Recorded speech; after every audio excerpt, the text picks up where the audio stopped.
You hear it before you see it. A bamboo wind chime, lightly brushing its own bones in the early hush of morning. A scent of damp, moss-and chrysanthemum tea warms the air. The sun has not yet committed to the sky, and the clouds, like overworked scribes, hesitate on the edge of light. You stand in a courtyard paved with uneven stone tiles, each one cradling tiny puddles from last night's rain. The Emperor is not awake. Not yet. But you are.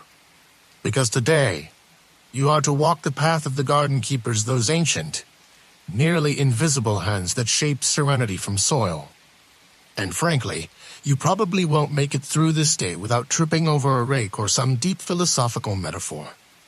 Before we wander too far down this mossy path, take a moment to gently press that subscribe button, like you're smoothing the surface of a KOI pond. And leave a comment with your location and the time you drifted in. We're all just lotus petals floating here after all. Now, let's ease into tonight's journey. The year is somewhere in the 11th century, and the Song dynasty is leaning gently into its golden age. You are not a soldier, not a scholar, and certainly not an emperor. You are a gardener. You wake before bells ring. You walk before the world begins to shout. Your job? To maintain stillness by working, paradoxically, very hard.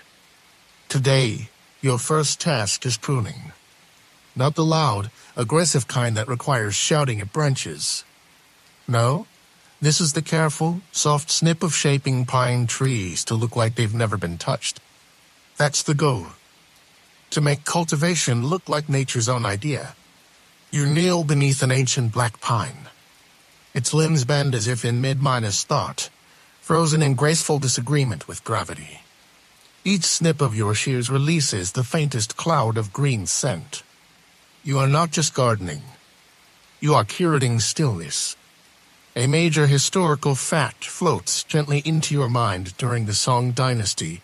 Chinese gardens became extensions of philosophical thought, especially Daoism.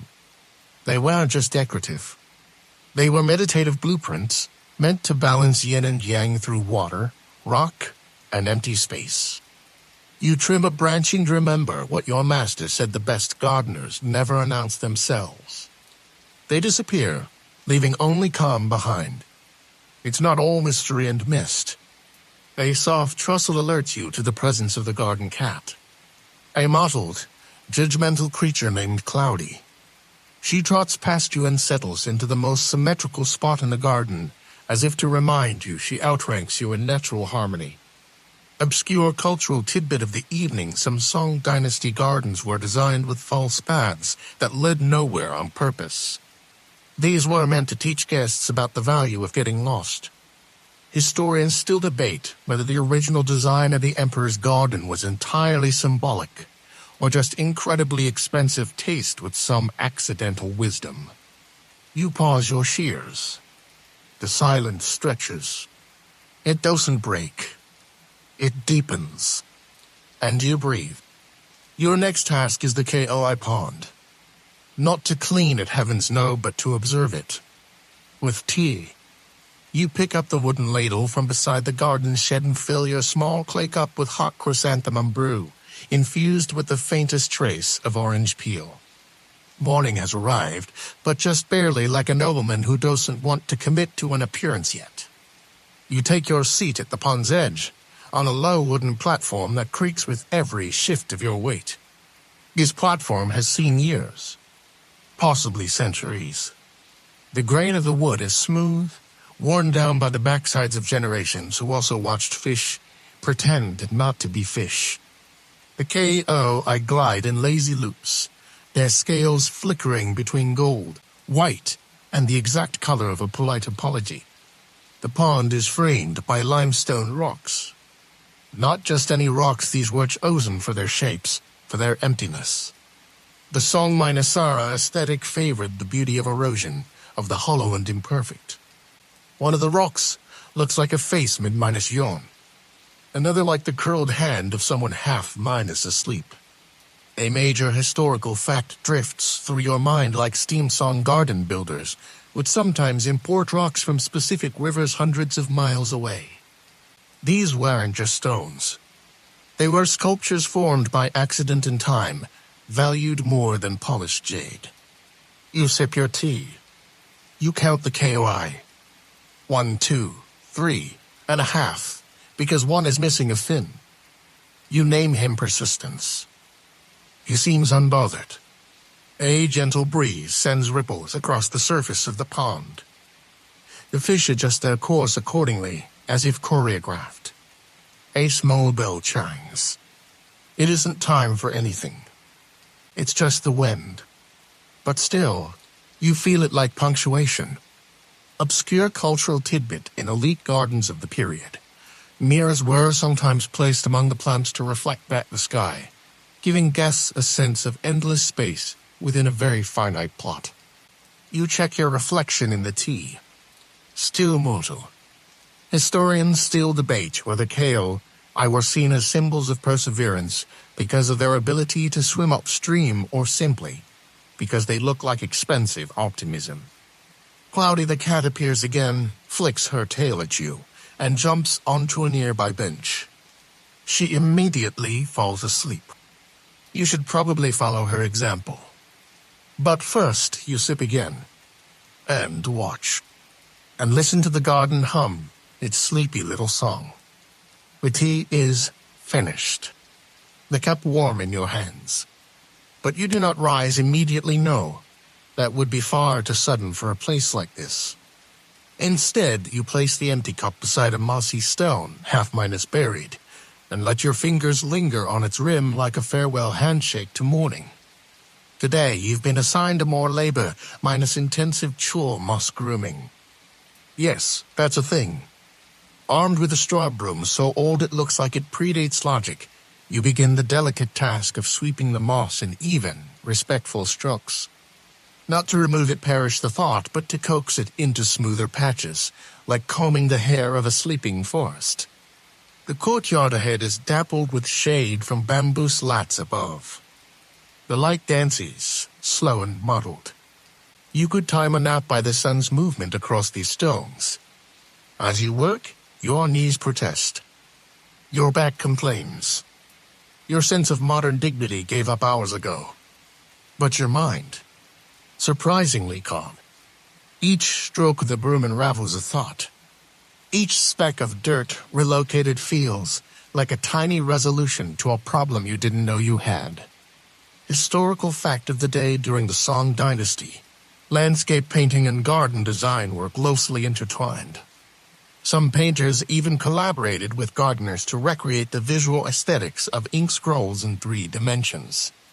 You pause, look up, and realize you're standing inside a living painting. The rake catches on a pebble, and you trip slightly.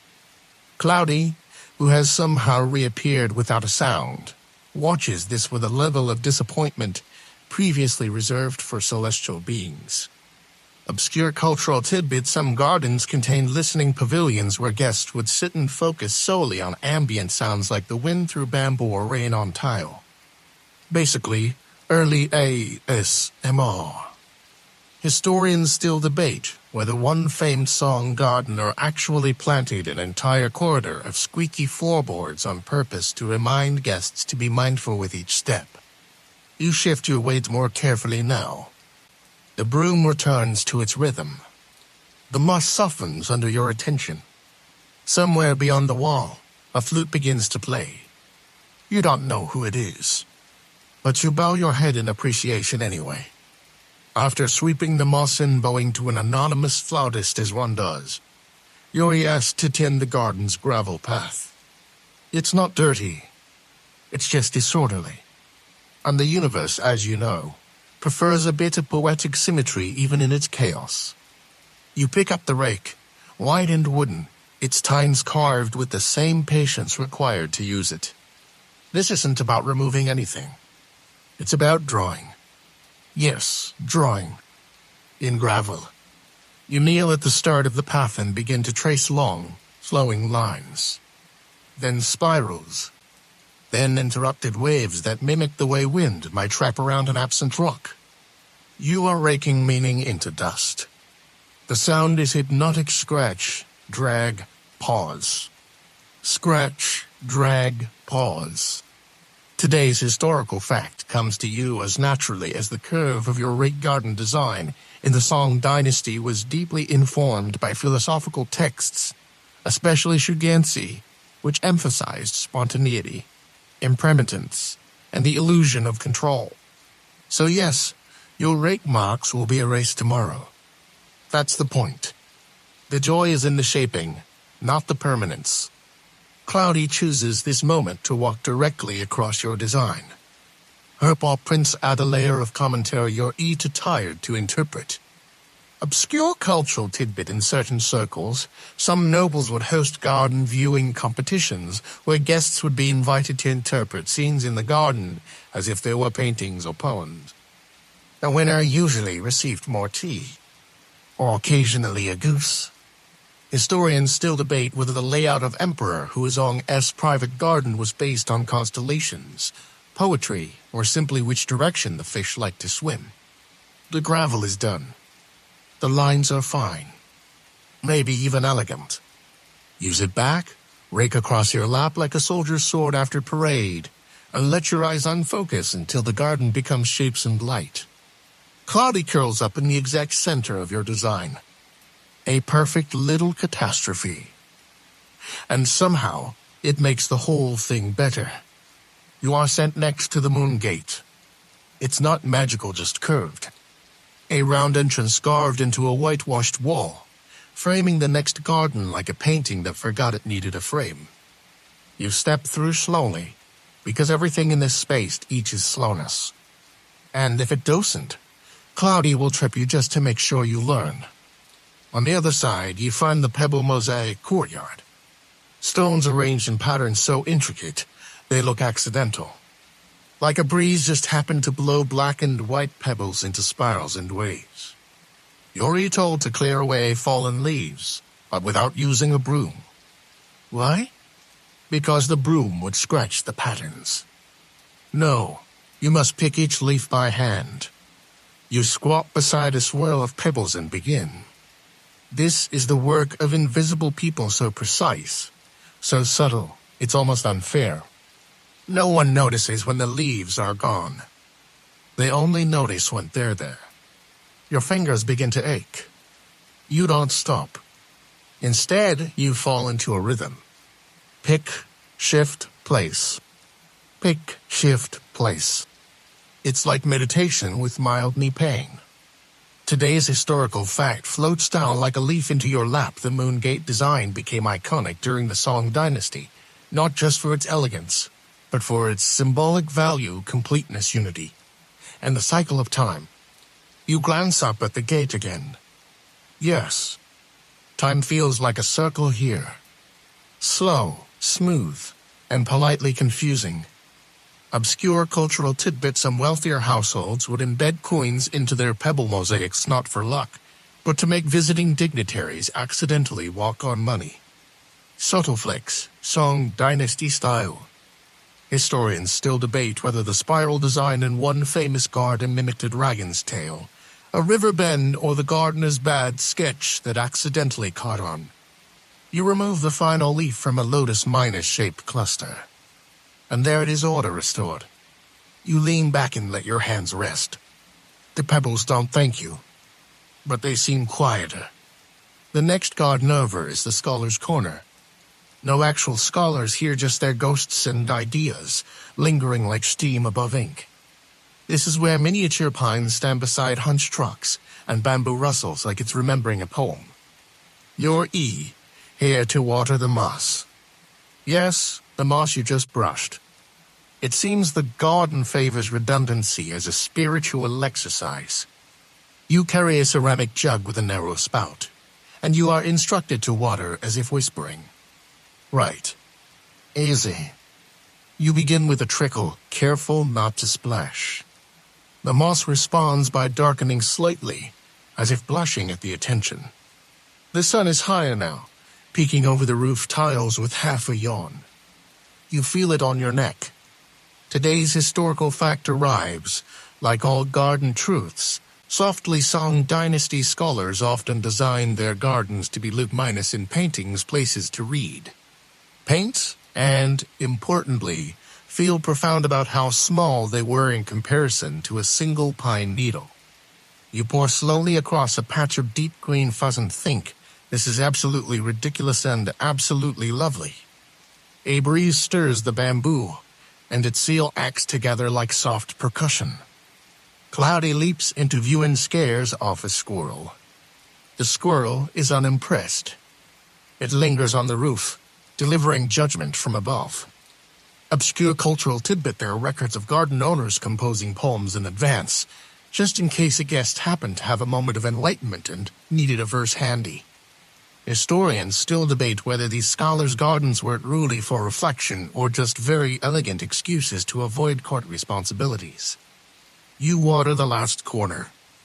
Then you sit on a flat stone that's perfectly warm. You don't think. You just breathe. The bamboo leans a little closer. The garden approves. You are called to assist with the rocks. Yes, the rocks. Not just any collection of stones, but scholars' rocks, those abstract lumps of geological poet, we perched on pedestals like strange, pensive gods. You've been told to dust them. Gently, reverently, as if you're brushing crumbs off a sleeping tiger. You approach the tallest one first.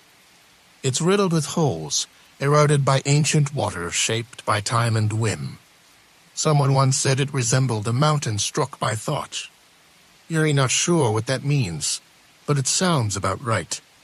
Your brush glides across its surface. Dust lifts and vanishes into the soft light like old memories being politely forgotten. Today's historical fact poses quietly beside you during the Song Dynasty. These spirit stones or gongs, high work elected with the same fervor that emperors showed for porcelain or poetry.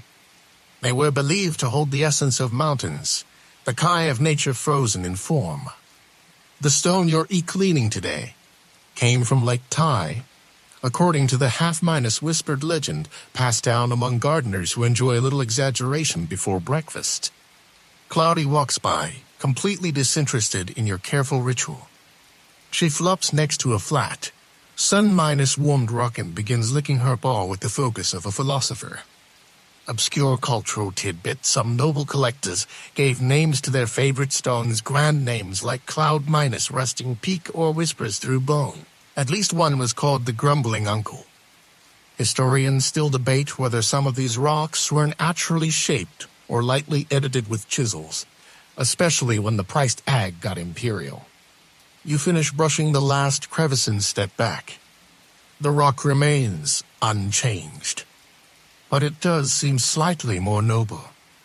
You nod at it. It doesn't nod back, but you understand each other now. It's midday now. The kind of warm that makes time slower and shadows sharper. You find yourself near the pavilion, the one with a curved roof like a bow, strung tight with silence. Your job: to refill the ink stones. Not write, not even paint. Just pour fresh ink from a garden's own ink vat into the shallow, time-worn wells carved into slate trays. You carry the jar carefully. The ink smells faintly of pine soot and history. You kneel beside the stone table where 100 unspoken verses have lingered. As the ink pours in, it pools like a moonless lake. Still, black, patient. Today's historical fact seeps in Song Dynasty. Ink stones were prized, not just as tools, but as heirlooms. Families passed them down through generations, believing the stone remembered every stroke. You imagine that. A table that remembers what you almost wrote. A breeze finds its way through the pavilion.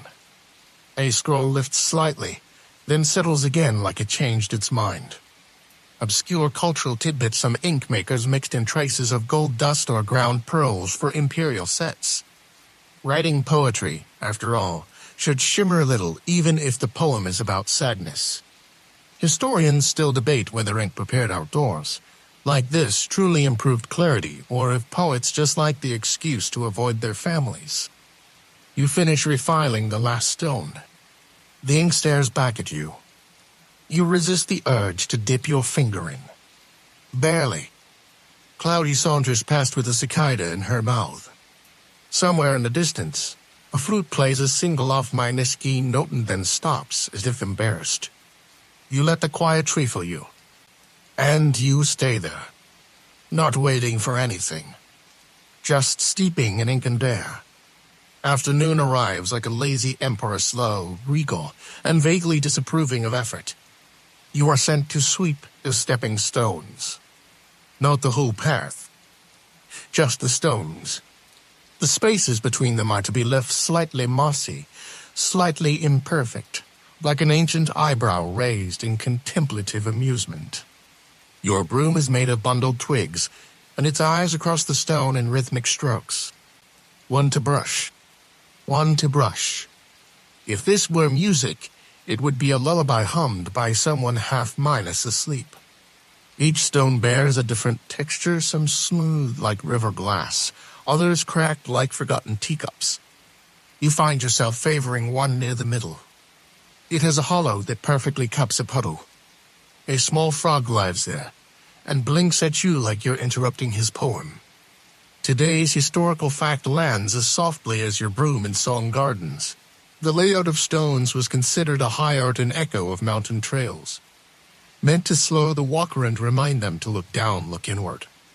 You pause and do just that. Your feet are muddy.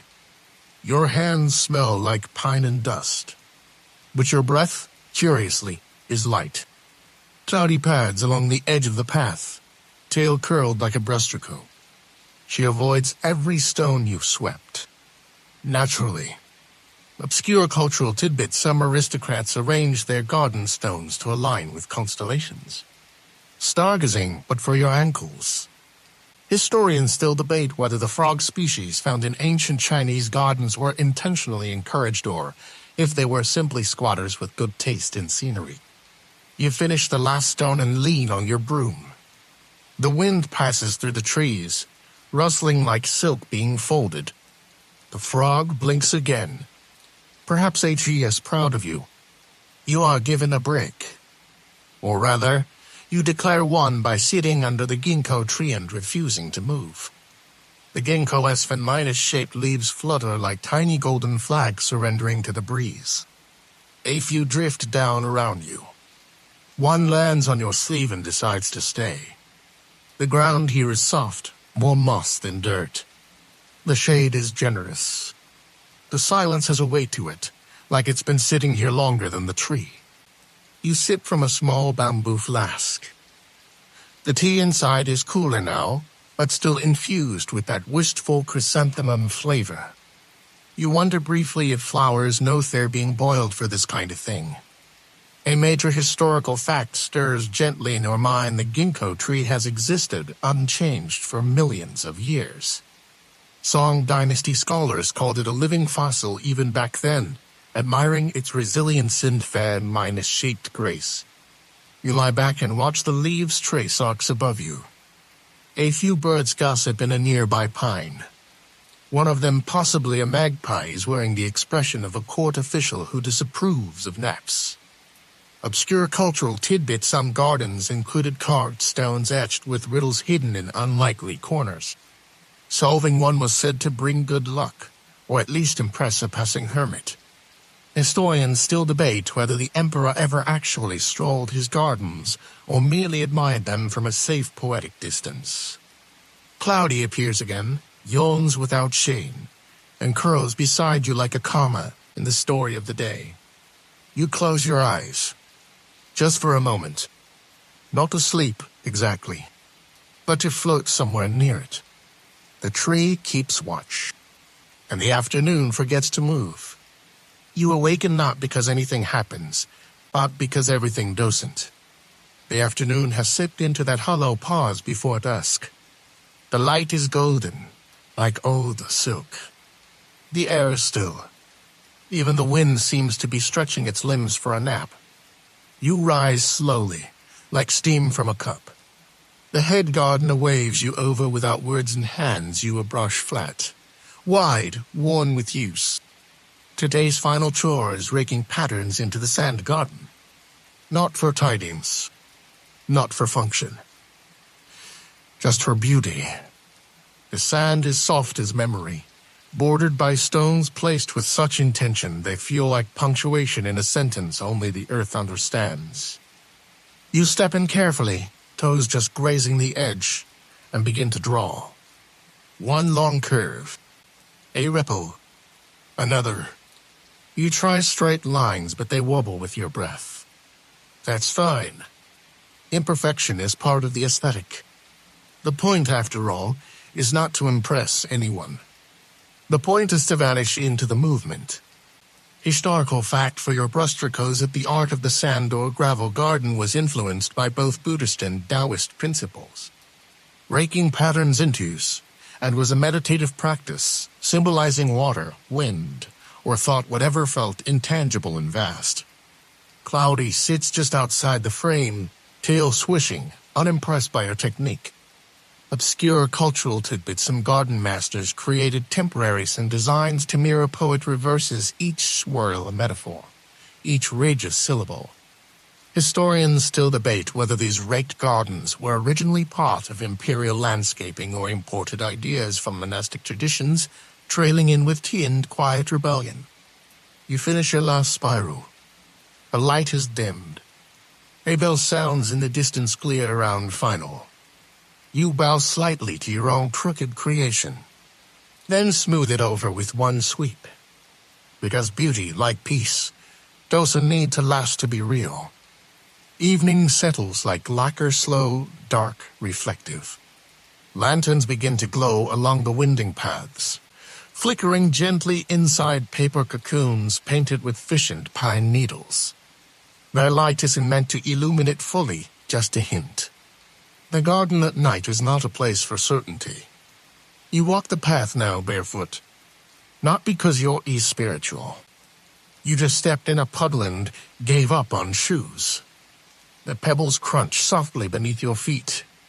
The air smells of damp wood and citrus peel, with a thread of incense curling out from the temple near the edge of the grounds. Somewhere, a flute plays a tune so tentative it sounds like it's practicing how to exist. Your path is lined with moon-minus viewing stones, low seats arranged for no purpose other than contemplation. You take one. Use it. Above, the moon hovers behind a scrim of clouds, hesitant and half-minus formed, like it's unsure whether tonight is worth the effort. You relate. Tonight's historical fact glows gently in your mind. Song dynasty poets often wrote under moonlight in gardens just like this. In fact, many imperial gardens were designed with sightlines specifically aligned to rising moons and setting suns. You watch your breath. It fogs slightly. Cloudy appears again, this time with a victorious mouse and the absolute confidence of a minor deity. She drops it at your feet and vanishes. You stare at the offering. It blinks. You blink. It runs. You're both relieved. Obscure cultural tidbits: some song-minus-era nobles trained crickets in bamboo cages, believing their nighttime songs purified the air and soothed the heart. Historians still debate whether the emperor's fondness for moonlit strolls was personal or carefully curated mythology. You lie back on the stone bench. The stars blink, half-minus lidded. The flute pauses. The garden listens. And so do you. You wake in the garden. You're not sure when you fell asleep or how. But your back remembers. The stone bench offers no illusions of softness, just a steady kind of honesty. The kind you only notice when it's time to get up. The moon is higher now, clearer and bolder. The garden is silver-minus washed, full of long shadows and quiet outlines. You rise and walk not with purpose, but with presence. The head gardener is waiting for you near the pavilion. HES holding a bundle of scrolls tied with silk. Without a word, he places one in your hands. The ink is still slightly wet, smelling faintly of soot and plum. It's a garden plan. A map of nothing. Empty space bordered by rocks and paths in silence. He gestures to the blank center. You nod like you understand. You don't. But you'll pretend, because sometimes pretending is the only path to actual knowing. Historical fact for two-night stroll garden plans from the Song dynasty were sometimes passed down like sacred texts, each designed more of a philosophy than a blueprint. Some scrolls only showed what not to plant, leaving the rest to intuition. You squint at a marking labeled absence. That's not a joke. That's a real symbol on the scroll. It looks like a pause. Obscure cultural tidbit. Certain elite gardeners during this era would meditate for hours before planting a single shrub, convinced that their mood would transfer to the tree and affect how it grew. Historians still debate whether these scrolls were ever actually followed or simply aspiration, a lot hung on walls to impress guests with tasteful minimalism. You fold the scroll and bow. The gardener nods. And then, because Chi is merciful, he hands you a steamed bun filled with sweet red bean. This is perhaps the most spiritual moment of the day. You eat slowly, and for once, the garden says nothing. You make your way back through the garden, now more memory than place. Each path you've walked feels softened, smudged at the edges, like old brushwork. The lanterns are dimmer now, most of them just faint glows under moth-swirled paper. You pass the crooked pine where you first trimmed branches this morning. It still holds your fingerprints, invisible in the bark but felt somehow in the posture of the tree. You pause beside the pond. The KOI sleep in slow spirals, drifting through moonlight like floating calligraphy. Cloudy is nowhere to be seen, which might mean chest curled on someone's laundry or ruling a minor kingdom nearby. A small wooden gate creaks open. It leads to the Scholar's Corner quiet alcove behind bamboo screens, designed for reading, writing, and pretending not to be sleepy. You step inside. There's a low desk, a half-filled dink stone, and a brush still damp from some unfinished thought. Use it. Your hand hovers over the paper, unsure what to write. So, you draw instead. A crooked tree, a sleeping cat, a moon trying to be round. Historical fact, many garden pavilions during the Song period doubled as quiet studios for painting and calligraphy, where scholars tried to capture the spirit of a landscape rather than its accuracy. Brushwork was meant to reflect the mood of the moment. You try one stroke. It wobbles. You try again. Still wobbly. You stop trying. That seems to be the lesson tonight. Obscure cultural tidbits. Some scholars believed a truly inspired brushstroke code required the calligrapher to be slightly intoxicated not with wine, but with moonlight, silence, or longing. Historians still debate whether any of these surviving scrolls were ever meant to be seen or if they were private meditations left to fade in drawers like pressed flowers. You lay the brush down. You sigh. You almost write something. But instead, you close your eyes and listen to the paper crinkle with the weight of unspoken things. You're back where you began. The courtyard is nearly dark now, save for the dim glow of a paper lantern swinging gently from its post. It creaks like an old door trying to remember a song. The wind is almost still. Almost. But not quite. It moves like an afterthought. Your tools are put away. The pond rests. The stones are cool. Cloudy, of course, has claimed your seat again in his mid-minus dream, one pot witching at a butterfly that doesn't exist. You walk slowly, as though your footsteps might wake the trees. Past the hollow rocks, past the yawn-shaped boulder, back to the entrance gate, which now looks less like a threshold and more like a full stop. You stop there. You turn around, and you see it. The garden as a whole. A tapestry of deliberate emptiness and carefully placed silence. The trees lean just enough. The path curves for no reason other than beauty. The pond holds the moon with practiced care. Everything is still, but alive. And you somehow have become part of it. Tonight's historical fact: some Song Dynasty emperors would disguise themselves as monks or commoners and visit gardens incognito, just to feel what it was like to be in the world, not above it. You wonder if one of them sat here too, with sore knees and ink-stained hands. Obscure cultural tidbit: in certain temples, novice monks were tasked with maintaining garden moss by brushing it gently with twigs, not to clean it, but to keep it humble. Historians still debate whether the emperor's garden was ever finished, or if it was always intentionally left incomplete, a symbol of becoming, not being. You bow not to anyone in particular, just to the moment. The lantern flickers once, then stills, then goes out. And now, the garden is behind you. Or perhaps it's within you. A quiet space folded into your ribs, tucked between breath and bone. A winding path that needs no feet. A still pond that waits for no eyes. You wandered through moonlit pavilions on early morning pruning. Listened to wind chimes made of thought. Shared space with sleeping kale, I and a slightly judgmental cat.